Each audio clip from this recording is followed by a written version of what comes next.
नमस्कार दोस्तों, कैसे हैं आप सब। आप सभी का स्वागत है आपके अपने YouTube चैनल पर। और आज की हमारी कहानी शुरू करने से पहले जो भी चैनल पर पहली बार आए हैं या जिसने भी अभी तक चैनल को सब्सक्राइब नहीं किया है तो जल्दी से जाकर चैनल को सब्सक्राइब करें और घंटी का बटन दबाकर ऑल का आइकन जरूर प्रेस कर लें ताकि हमारी कहानियों की नोटिफिकेशन आप तक सबसे पहले पहुँचती रहे और आप हमारी कहानियों का आनंद उठाते रहें।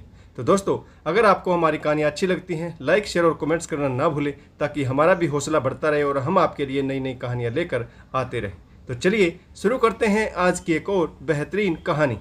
सरिता देव के सामने से गुजरी। अचानक देव के मन में बेचैनी सी हुई। शायद उसने उसे देख लिया, परंतु अनदेखा करके पल भर में ही बिल्कुल नज़दीक से निकल गई। जैसे देव उसके लिए अजनबी था, कोई जान पहचान नहीं, कोई रिश्ता नाता नहीं, जैसे इस जन्म में वह कभी उससे मिली ही ना हो। देव को भी तो कोई अधिकार नहीं कि वह सरिता को आवाज़ देकर रोक सके। मन में अनेक सवाल उठने लगे। कैसे पूछूं, सरिता तुम कैसी हो, क्या चल रहा है आजकल तुम्हारे जीवन में, परंतु हिम्मत नहीं जुटा पाया। आज के दिन को बुरा कहे या फिर अच्छा, अचानक से आज फिर बरसों पुराने प्यार से सामना हो गया। कहाँ से टकरा गए, क्यों और कैसे एक दूसरे को देख लिया। सरिता ही वह लड़की थी जिसे देव ने अत्यधिक प्यार किया था। लड़की तो वह उस समय थी, आज तो शादीशुदा महिला है, किसी की पत्नी, किसी बच्चे की माँ है। सरिता और देव की मुलाकात कॉलेज में हुई थी। वह प्रथम वर्ष में थी और वह द्वितीय वर्ष में। उस समय कॉलेज में न्यू एडमिशन छात्राओं की खिंचाई करना, उन्हें परेशान करना, अपमानित करना और प्रताड़ित करना बहुत आम बात थी। कुछ फाइनल ईयर के छात्रों ने, जिनमें समर भी शामिल था, सरिता को बहुत परेशान किया। उन्होंने शर्त रखी थी तो वह समर को आई लव यू कहे या फिर बियर पिए, परंतु सरिता ने दोनों ही काम करने से मना कर दिया। फिर लड़कों ने सरिता को अपमानित करना शुरू किया, जबरदस्ती से बियर पिला दी। देव वहीं पर था। वह तिल मिलाकर पार्क में गिर गई। देव दौड़कर उसके पास पहुंचा, उसे अस्पताल ले गया। उसके मोबाइल से घर का नंबर लेकर घर पर खबर कर दी। सरिता के पिताजी शहर के बड़े उद्योगपति थे। हालात पता होने पर उन्हें पुलिस को खबर कर दी। लड़की के पिताजी के पास धन बल और राजनीति बल दोनों थे। उन्होंने कॉलेज में सरिता को अपमानित करने वाले छात्र छात्राओं पर कड़ी कार्रवाई करनी चाहिए, लेकिन इससे पहले छात्रों ने हॉस्टल में जाकर सरिता से माफ़ी मांग ली। एक करोड़पति आदमी, आलीशान कोठी, गेट पर दरबान, लाइन में खड़ी महंगी चमचमाती गाड़ियां, उनके व्यक्तित्व के आगे देव दब सा गया। सरिता के पिताजी ने देव का धन्यवाद करते हुए उसे कुछ पैसे थमा दिए। गरीब आदमी के साथ हमेशा ऐसा ही होता है, अच्छे काम के बदले उसे कुछ पैसे दे दिए जाते हैं और कह दिया जाता है कि रख लो, प्यार से दे रहा हूँ। देव भी सरिता के पिताजी को मना नहीं कर पाया और उसने पैसे ले लिए। इसके बाद देव और सरिता की दोस्ती हो गई। दोनों कैंटीन में मिलते, मूवी देखने जाते तो कभी चोरी छुपे पार्क में मिलते। धड़कनों की गति कुछ बढ़ने लगी और नज़दीकियां भी। पास आए, गले मिले तो धमनियों में रक्त संचार बढ़ने लगा। कॉलेज की तरफ से पिकनिक टूर हुआ। अपनी आर्थिक स्थिति के चलते देव फीस भरने की स्थिति में नहीं था। सरिता ने उसकी फीस भी भर दी। पिकनिक पर सभी छात्र हिल स्टेशन का लुत्फ उठा रहे थे, लेकिन वे दोनों पंछी प्यार की बातें कर रहे थे, एक दूसरे की दिल की गहराइयों में उतर रहे थे। सरिता ने अपने प्यार का इजहार कर दिया तो देव ने कहा, प्यार तो मैं भी तुमसे करता हूँ, लेकिन इस प्यार का अंजाम क्या होगा। सरिता ने हंसकर कहा, वही जो प्यार का होता है। देव ने उदास होकर कहा, मैं गरीब हूँ, अपने पिता से पूछ कर देखना। सरिता बोली, प्यार मैंने किया है, शादी मुझे करनी है, जीवन मेरा है, मुझे अपने तरीके से जीना है, इससे मेरे पिताजी को क्या लेना देना। वह चिढ़ गई। देव और सरिता की मुलाकातें बढ़ने लगी। कॉलेज में सबको पता चल चुका था। एक दिन सरिता ने कहा, मुझे अपने घर के लोगों से मिलवाओ। देव डर गया। क्या सोचेगी माँ? सरिता कहीं मेरी गरीबी का मजाक तो नहीं उड़ाएगी? किससे मिलवाऊँ उसे? गरीब मोहल्ले में 2 कमरों का कच्चा मकान है, जवानी की दहलीज लांघ चुकी कुंवारी बहन, जिसकी शादी दहेज के कारण हो नहीं सकी। एक माँ, चेहरे पर झुंझुलाहट और मुंह में कड़वे बोल थे। क्या कहेगी माँ कि मेहनत मजदूरी करके पढ़ने भेजा था, बहन की शादी करने की बजाय तू खुद इश्क लड़ा रहा है, अपनी शादी की योजना बना रहा है। सरिता नहीं मानी, वह जिद करने लगी। देव उसे अपने घर ले गया। वह बहन से मिली, माँ से मिली, प्यार से बातें की, चाय नाश्ता किया। लेकिन सरिता के जाने के बाद देव की माँ ने उससे कहा, हो गई पढ़ाई। वह समझ गया कि माँ चाहती है कि वह नौकरी तलाश करके घर की आर्थिक स्थिति संभाले। बहन की शादी करनी, यह एक भाई का दायित्व है, बाकी सब बाद में। वह पढ़ाई के साथ साथ नौकरी के फार्म भी भर रहा था, तैयारी भी कर रहा था, लेकिन हर जगह नाउमीदी, असफलता ही हाथ लगी। पढ़ाई से मन उचटने लगा, घर में घुटन सी होने लगी। अब उसके पास 2 ही रास्ते थे, एक तो घर जमाई बनकर सरिता से शादी करके गरीबी से मुक्ति पा ले, लेकिन ऐसा करने के लिए उसका आत्मसम्मान गवाही नहीं दे रहा था। दूसरा, वह सरिता से शादी करके उसे अपने झोपड़े में ले आए, लेकिन वह ऐसा कैसे कर सकता है? महलों में रहने वाली को ऐसे गंदगी भरे माहौल में वह कैसे रख पाएगा और वह कितने दिन रह पाएगी? भला इसमें सरिता की क्या गलती? वह क्यों इतनी बड़ी कुर्बानी दी? उसे गरीबी की दलदल में लेकर आए ऐसा देव को कोई अधिकार नहीं।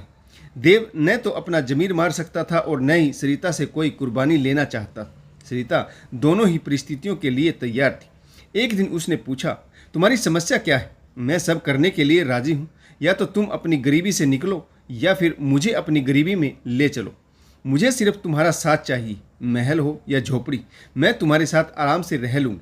देव चुपचाप खड़ा रहा। उसके पास बोलने को कुछ नहीं था। समय गुजर रहा था। कॉलेज पूरा हुआ, नौकरी के लिए प्रयास किए, लेकिन सफलता तो जैसे उसकी दुश्मन थी। सरिता उससे मिलती, फोन पर बातें करती। गुजरते वक्त के साथ वह टूट रहा था। सरिता शादी के लिए जिद पर अड़ी थी। उसने अपने पिताजी से बात की। सरिता के पिताजी ने देव को अपने घर बुलाया। अगले दिन देव उस विशाल कोठी के सामने खड़ा था। दरबान ने गेट खोला। विदेशी कुत्ते भौंक रहे थे, जैसे उसकी गरीबी के लिए उसे दुत्कार रहे। विशाल कोठी के बाहर गार्डन में सरिता के पिताजी चाय की चुस्कियां ले रहे थे। देव उनके करीब पहुंचा। उन्होंने बैठने को कहा। नौकर को इशारा किया। वह तुरंत ही चाय ले आया। अब देव एक विशाल व्यक्ति के सामने सहमा हुआ खड़ा था। उसे डर नहीं था, लेकिन अपनी औकात से वह अच्छी तरह से वाकिफ था। उन्होंने अपने रोबदार आवाज में कहा, क्या चाहते हो? देव ने डर कर कहा, जी कुछ भी तो नहीं। वे फिर भी बोले, सरिता से शादी करने की हिम्मत है? घर जमाई बनकर रह सकते हो? देव बोला, जी नहीं। एक नज़र उसकी तरफ देखकर बोले, फिर आगे क्या सोचा है? शादी तुम नहीं कर सकते, घर जमाई तुम नहीं बन सकते, नौकरी तुम्हें मिल नहीं रही, जीवन जिम्मेदारियां निभाने में गुजर जाएगा। मेरी बेटी का क्या होगा? उसे मना कर दो। क्यों उसका वक्त बर्बाद कर रहे हो? वह तुम्हारे पीछे अपना जीवन खराब कर रही। देव वहीं पर चुपचाप खड़ा रहा। सरिता के पिताजी बोले, तुम्हारा आत्मविश्वास डगमगा रहा है देव, चलो एक सौदा करते हैं। वह नजरें झुकाए शांत खड़ा रहा। सरिता के पिताजी बोले, मैं अपने दोस्त की एक कंपनी में तुम्हें नौकरी दिलवा सकता हूँ। सुपरवाइजर की पोस्ट है खाली, अच्छी सैलरी मिलेगी। तुम्हारी बहन की शादी के लिए लोन भी दिलवा दूंगा। बदले में तुम्हें मेरी बेटी को छोड़ना होगा। देव को नौकरी मिल गई, बहन की शादी के लिए पैसा भी मिल गया। बूढ़ी माँ का बोझ उतर गया। सरिता ने अपने पिताजी से पूछा तो उन्होंने बताया, देव ने अपने जिम्मेदारियों और प्यार दोनों में से जिम्मेदारियों को चुना है। तुम उसे भूल जाओ बेटी।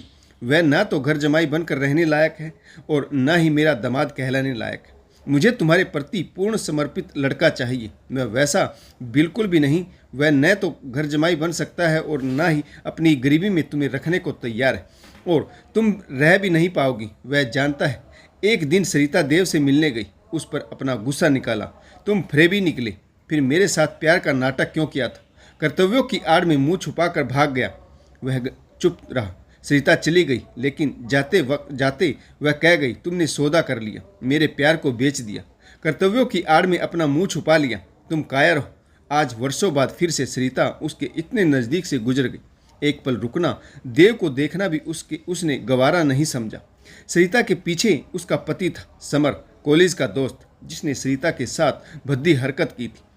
यह वही समर था जिसने सरिता को बियर पिलाई थी। दोनों एक दूसरे को देखकर चौंक गए। समर बोला, अरे देव, तुम यहाँ कैसे? देव बोला, मैं LIC एजेंट हूँ, अपने एक क्लाइंट से मिलने आया हूँ जिनका नाम मिस्टर कपाड़िया है। समर हंसकर बोला, मैं ही हूँ समर कपाड़िया। मैंने ही पॉलिसी लेने के संबंध में तुम्हारी कंपनी से बात की थी। देव भौचक्का रह गया। लेकिन समर, तुम तो राठी हो, मजाक क्यों कर रहे हो? कपाड़िया कब से हो गए? समर हंसकर बोला, चलो कॉफ़ी पीते हैं। दोनों रेस्टोरेंट में गए। जानकारी भरने को देव ने फार्म निकाला। फार्म भरते समय नॉमिनेशन में सरिता कपाड़िया का नाम आते ही पल भर के लिए देव का हाथ रुक गया। समर समझ गया और वह बोला, तुम्हारे दोबारा ठुकराए जाने के बाद सरिता कटी पतंग की तरह हो गई थी। मैं भी मध्यम वर्ग से था। मुझे पैसा और ऐशो आराम की ज़िंदगी चाहिए थी। वह कटी पतंग मैंने लूट ली। मैं सरिता के जीवन में आया, उसे अपनेपन का दिलासा दिया, उसका दिल बहलाया। वह टूटी हुई थी, आसानी से मुझसे जुड़ गई। उसके पिताजी की शर्त के अनुसार मैंने घर जमाई बनना स्वीकार किया। अपना सरनेम चेंज कर लिया, राठी से कपाड़िया हो गया। मैं जो चाहता था वह मुझे मिल गया। अब मैं पूरी तरह से कपाड़िया होकर सरिता और उसके पिताजी के अनुसार उनका बिजनेस संभाल रहा हूँ। आज मैं कपाड़िया सेठ हूँ। तभी वहाँ सरिता आ गई। उसने तिरछी निगाहों से देव की तरफ देखा। समर ने बताया कि वह एक पॉलिसी एजेंट है। फिर समर ने पूछा, और बताओ देव, तुम्हारे घर में सब कैसे हैं? तुम्हारी पत्नी, बच्चे? देव बोला, मैंने जिम्मेदारी के कारण शादी नहीं की, विधवा बहन के 2 बच्चे का पालन पोषण कर रहा हूँ। सुपरवाइजर की नौकरी मैंने छोड़ दी, वह मुझे एहसान लगने लगी थी। किसी का कर्ज था, मैंने कभी कोई सौदा किया था। अभी मैं LIC में एजेंट बन गया हूँ। अब दिन रात ग्राहक तलाशता रहता हूँ। सरिता की आंखें भर आई। फिर आंसुओं को रोकते हुए बोली, जो लोग सही समय पर निर्णय नहीं ले पाते, जो लोग जीवन में बड़े फैसले नहीं कर पाते, उनका कुछ नहीं हो सकता। समर को लगा कि कहीं पुराना प्रेम फिर से हिलोरे न मारने लगे, इसलिए वह उठकर चलते हुए बोला, अच्छा देव, अब हम चलते हैं। देव अपनी फाइल और कागज समेटने लगा। सरिता और समर बाहर निकल गए। समर के साथ जाती हुई सरिता ऐसे लग रही थी मानो हर नदी का अंजाम खरे सागर में मिलकर मरना ही होता है। देव के एक फैसले ने सरिता के जीवन में ऐसा अंधकार भर दिया जिसके चलते उसने समर की पनाह ली, यह जानते हुए कि समर उससे नहीं बल्कि उसकी दौलत से शादी कर रहा। तो दोस्तों, आपको कहानी कैसी लगी कमेंट्स करके जरूर बताइएगा। इस कहानी में किस पात्र की भूमिका अच्छी रही और इस कहानी से आपको क्या सीख मिली, यह भी कमेंट्स करके जरूर बताइएगा। आशा करता हूँ कहानी आपको जरूर पसंद आई होगी। अगर आपको हमारी कहानी अच्छी लगे, लाइक शेयर और कमेंट्स करना ना भूलें। कहानी पढ़ने के लिए आप सभी का बहुत बहुत धन्यवाद। जय हिंद, वंदे मातरम, भारत माता की जय। जय जवान और जय किसान।